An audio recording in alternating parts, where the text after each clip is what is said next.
The first reading, a reading from the Acts of the Apostles, chapter 18, verses 23 to 28, where he spent a short time before continuing his journey through the Galatian country and then through Phrygia, encouraging all the followers. An Alexandrian Jew named Apollos now arrived in Ephesus. He was an eloquent man with a sound knowledge of the Scriptures, and yet, though he had been given instruction in the way of the Lord and preached with great spiritual fervor and was accurate in all the details he taught about Jesus, he had experienced only the baptism of John. He began to teach fearlessly in the synagogue, and when Priscilla and Aquila heard him, they attached themselves to him and gave him more detailed instructions about the way.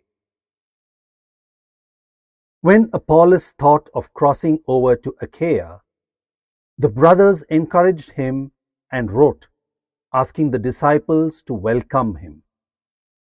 When he arrived there, he was able by God's grace to help the believers considerably by the energetic way he refuted the Jews in public, demonstrating from the Scriptures that Jesus was the Christ. The word of the Lord. Responsorial Psalm. For Yahweh the Most High is glorious, the great King over all the earth.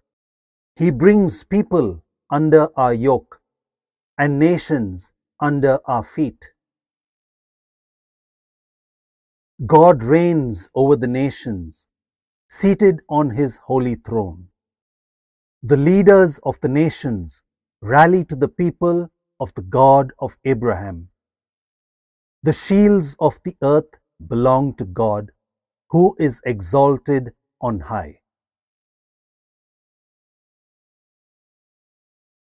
A reading from the Holy Gospel according to John, chapter 16, verses 23 to 28. When that day comes, you will not ask me any questions.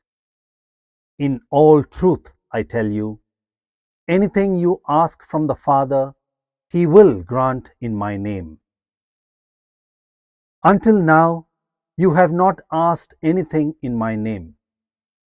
Ask, and you will receive, and so your joy will be complete. I have been telling you these things in veiled language. The hour is coming when I shall no longer speak to you in veiled language, but tell you about the Father in plain words.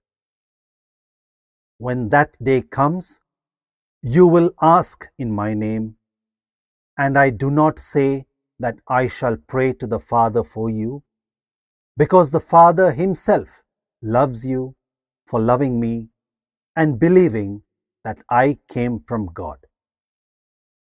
I came from the Father and have come into the world, and now I am leaving the world to go to the Father. The Gospel of the Lord.